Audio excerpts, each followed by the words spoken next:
How's it going, everybody? So today is February 29th, and tomorrow I have a store championship.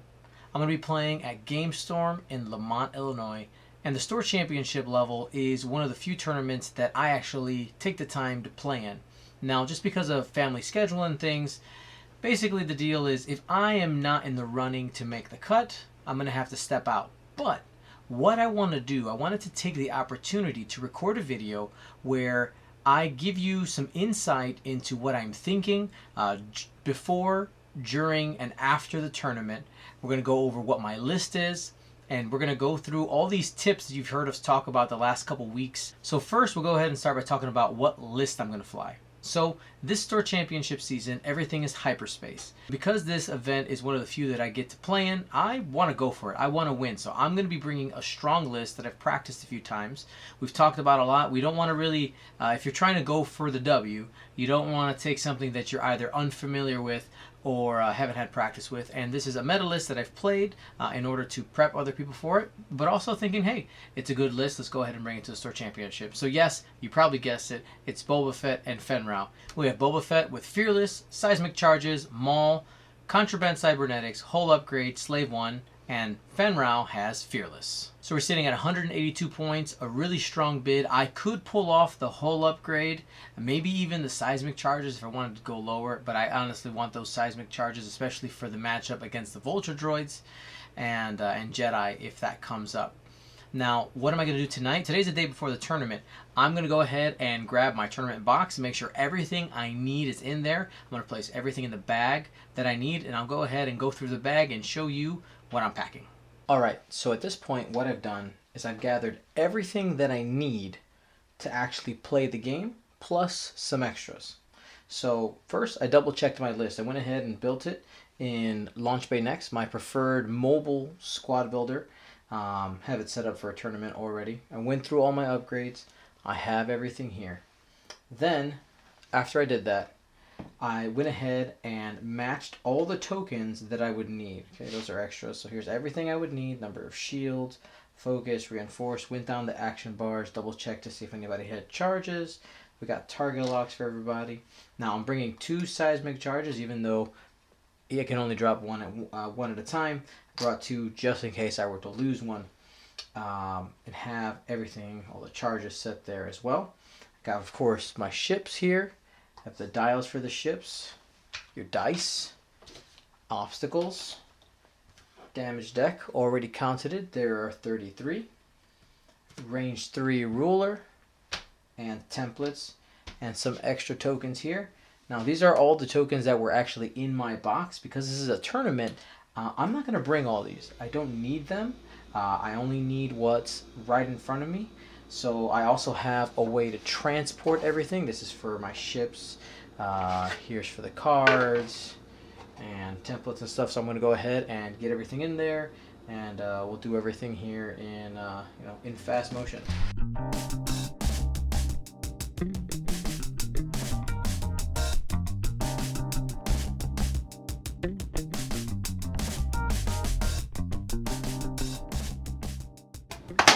Got everything in the box. We're ready to go when it comes to our ships and components, and now I gotta get some of the other stuff I bring to a tournament together. Alright, so I have gathered everything that I'm going to be taking with me to the tournament. Some of the things you might be thinking they might be a little weird, but I'll definitely explain. Let's go ahead and take a look here. So of course we have the squad box. Here's the bag. We're going to put everything in here in a minute. We got everything that we just packed up when it comes to actually playing the game. I am personally going to be bringing some stickers to hand out to everybody and some cards, so I have that as well. We talk about snacks. I really like raisins, also nuts, cashews work really well, almonds, but I'm going to be sticking with raisins because this is what I have in the house. Hydration is really important. Now, unfortunately, I actually just lost my reusable water bottle, so this is what we have available. Also have headphones, just in case I need to, in between a round, listen to some music, relax a little bit, have that. Got a battery pack for my phone. Now, I'm also bringing an extra shirt and socks and deodorant, okay? Deodorant, Stress Stinks, all right? This is the deodorant that I really, really like. We talked about it on the podcast. This is the one I really, really like. I have an extra shirt and socks. mostly because these are the two parts of clothing that get the sweatiest on me. And if if we're getting into the cut and things are going well, we want to feel a little more comfortable, we can go ahead and change the shirt and socks. Let's go ahead and get everything in the bag. And of course, when planning on going to a tournament, you got to make sure you know where you're going. So we have of course already looked at our maps, making sure we know how far it is. So right now, this is the middle of the night. It says 43 minutes. I'm going to say it's going to take us about an hour to get there. Give ourselves a little extra time. We're going to go ahead and double check the details for the event. It says right here, registration at 9 and dials down at 10. So we want to probably leave my house around 8, just so that we can get there around 9. And if we find a little bit of traffic, we still have that wiggle room of that 30 minutes so we can get everything set up. And of course, like I said, we already have our squadron built in our squad builder so that we're ready to go. So if I'm going to be leaving at 8, I want to make sure I have enough time to wake up, have breakfast. So I'm going to say we're going to wake up at 7, if not earlier, if my daughter wakes me up. All right, the hardest decision you'll make today. What shirt to wear? We're going to go with this one. Boba, let's go. All right, something that we're adding to the kit this morning is a pair of shorts, just in case like the place's heat is way too high. Forgot about that last night, so in the bag. Now we're all about being real. About to have some breakfast. We're gonna have some eggs with some toast. Fun fact: did you know that Dion doesn't actually own a stove? Here we go. Hot plate time. Another pro tip here before you leave: always check your phone just in case your squad mates forget stuff or lose stuff. Let's go ahead and take a second and talk about my goals for this tournament. So, of course, I haven't played competitively too often, just because I'm usually streaming with you guys. I have to set a realistic goal, and I think going 3-2 is a pretty realistic goal. In the tournament, we're going to have 32 people. To make the cut, there's going to be a top 8. And I looked up here on Swiss Triangle. If you never used that website, it's actually really useful. I put in a number of players. You press the button where it says force round count, so that it forces it to show you the breakdown after 5 rounds, because that's what this is going to be. And it shows that 1 person who's 5-0 will make it, 5 who are 4-1, and then we have 10 3-2 players. So that means that after the 6 people who make it, there's 2 3-2s that will make it into the cut. 4-1 guarantees it. We have our goal. Let's see what happens. So in the first game here versus Peter, he had 2 Zeta Squadron survivors with ion missiles and passive sensors, Long Shot, Lieutenant Revis, and Von Reg with outmaneuver. Because I did have the bid, I was able to make Fen move after Von Reg, but a couple of cool things that happened. He had practiced quite a bit against Boba Fett with seismic charges, so he didn't fall for any seismic charges during the match. You actually see that in the turn that just happened. And I played coy. I didn't get too aggressive with Boba Fett early and tried to get Fen Rao into position. Here he's basically set up to get on the flank. I bring in Boba on the same turn. He's not able to get out of range 1 here with Von Reg, but he actually goes unpunished. No damage there on Von Reg. As we continue, Fen ends up taking a couple of damage from downtown and ends up dying here in the next couple turns, putting him up by 71 points. There's a K-turn, and this is where it happens right here. Fen Rao is going to try to gun it and hoping that Von Reg was boosting in. Didn't, and Von Reg was able to take him out. It was a range 2 shot. At this point, pretty much he just has to not take damage on his ships, kind of run away, and he'll be fine. And I kept trying to blink away, couldn't dig in any damage, and right here, Peter makes a mistake and puts Von Reg in front of Boba at range 1 on top of the cloud. He took the strain as well, so he's down to 2 agility. If I get 4 hits here, he loses half points, and I'm ahead. And there it is, right there. Von Reg gets taken out, and because I had already taken out one of the SFs plus half of Von Reg, that gave me 77 points, which made it so that I won. So 77 to 71. All right, so here we're on to round 2 versus Kayla Liu. You see her play on Gold Squadron League Night. She's flying 5 A-Wings, 2 Blues, Ronith, Greer, and ZZ. all with heroic optics. This is a really tough matchup for Boba Fett. Going into it, I know if I had an opportunity to take out ZZ, I was going to give it a go. She can get pretty aggressive, so I was hoping I can trap her into bringing some of these A-Wings, face to face in range 1, which I did right here. And this is kind of where I made a decision to try to get a little cheeky and got greedy, and it didn't work out. So I dropped a seismic charge here. And I decided to take the damage onto ZZ and have the front shot from Fenn and then Boba to try to kill ZZ. It did not work out. I ended up only being able to get the shields, and because I chose the rock that would damage ZZ when it blew up, I missed an opportunity to do 3 damage on the 3 other A-Wings, the ones you see there, the green, the yellow, and I believe it was the purple at the time. And this hurts me later in the game as these A-Wings just get super squirrely and they get hard to shoot. I end up not having enough time, as well as just not enough time on target, and I lost that one 23-56. So in round 3, I play against a young man named Vaughn. He brought Rush, Major Von Reg, Lieutenant Revis, and Scorch. Now, in this matchup, he kept all his ships together, and I decided early to see, how well is he going to fly these 4 ships. Just kind of baited him and kited him along. I found an opportunity here to see if I can catch a ship. Now, in this turn, I was pretty sure he was going to try to make a kill box. I bring Boba Fett out and catch Von Reg there at range 1 out the back arc and actually just delete it on the first turn of combat. After that, I'm able to use the seismic chargers and slowly start plinking away. He is able to get Fen Rao in the next couple turns. I had to play pretty cagey. He actually ends up killing him from downtown. Had some bad greens there, but it happens. He catches me here with Rush kind of randomly. I was really surprised by the move. But then pretty much at the end, it is a race. He has halved Boba Fett at this point, and I just need to make sure that I'm not taking damage, and I need to get Rush off the board. Of course, he does end up becoming Initiative 6, which makes it more challenging, but Boba Fett being in range 1 ended up good, and just had to track down that last TIE fighter to get the win. Sitting at 2-1 with the numbers. I actually had to do the Swiss triangle again because it turned out we actually had 39 players, not 32. So that changed it. Only 1 3-2 is going to make it. There will be 2 5-0s and 5 4-1s that make it. 1 3-2. So right now we're sitting at 2-1.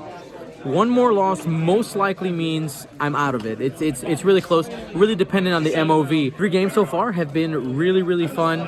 And my 1 loss, of course, was to a Gold Squadron person, right? Way to go, Kayla. Thanks a lot. But should be good. And round 4 is starting up here any minute. And we'll find out what happens. All right, so we're on to round 4. I'm playing against Lysander, and honestly, let me start here. I did not deserve to win this game. Just barely made it out. He brought 2 Arc 170s and 2 Jedi with battle meditation. Those Arcs have a lot of beef, and the Jedis are great support. Right here early, I should have barrel rolled to the outside and then hard turn Fen Rao and react to where he went, but instead I end up serving up Fen Rao at range 3 of all his ships and take half points right in the opening engagement. Really dumb move. Almost lost Fen. Honestly, I should have lost Fen, but it worked out. And I'm forced to bring in Boba Fett without support from Fen Rao, while Fen Rao basically goes and clears his crit. End up having to give up half points on Boba Fett when I did not want to yet in the game.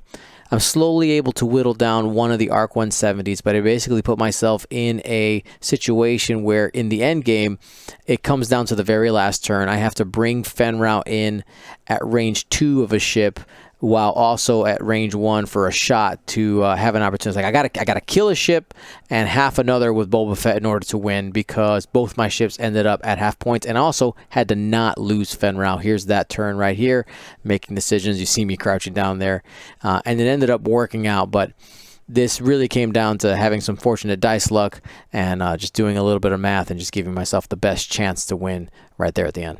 All right, and now we're in round 5 of Swiss. This is a win and in game.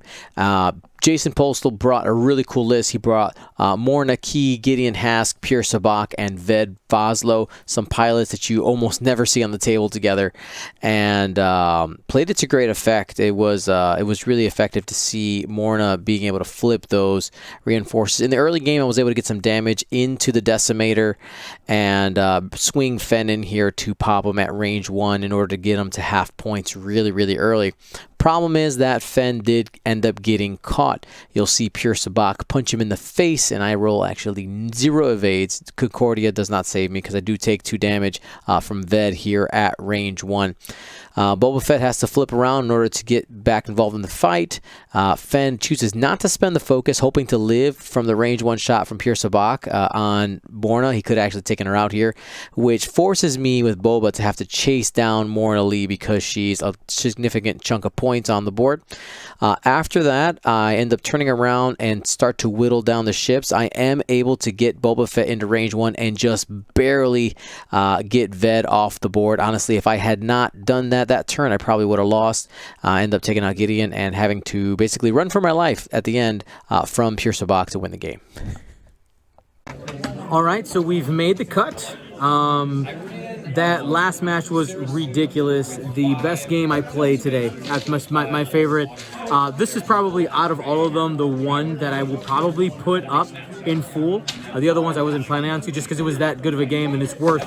We made the cut 4-1, so we've hit the goal.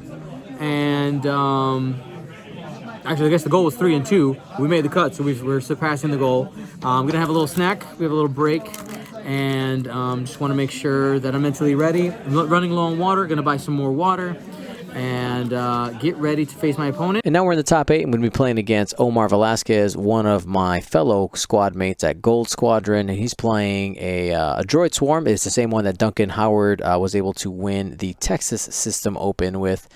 And in this opening, and he's a rather aggressive player, I knew that I had to try to bait him with Boba Fett, but he played a lot more patient than I'm used to seeing him play. So a little bit different strategy, I think, from him. He did have some bumping issues pretty early on here. But we played cagey for, I would say, the first half of the match. And you'll see me here just kind of put Boba in 50-50 spots. If he turns down, I can go in the opposite direction here, go left or right. He ends up going up to the top of the board, so I bring it around, and I'm going to get an opportunity to find these droids in between those 2 obstacles. I take a couple shots there, but don't take any damage. Wasn't expecting to because the shots were obstructed. He continues forward, so I go ahead and slave 1 into the formation, and here's where I start popping droids. Honestly, I felt like I flew really, really well and had the advantage for the entire game. I think I really flew. We talked about it afterwards, and Omar agreed that with my tools, I did fly better than him. You know, just talking amongst friends here. Then we're getting towards the end of the game here already.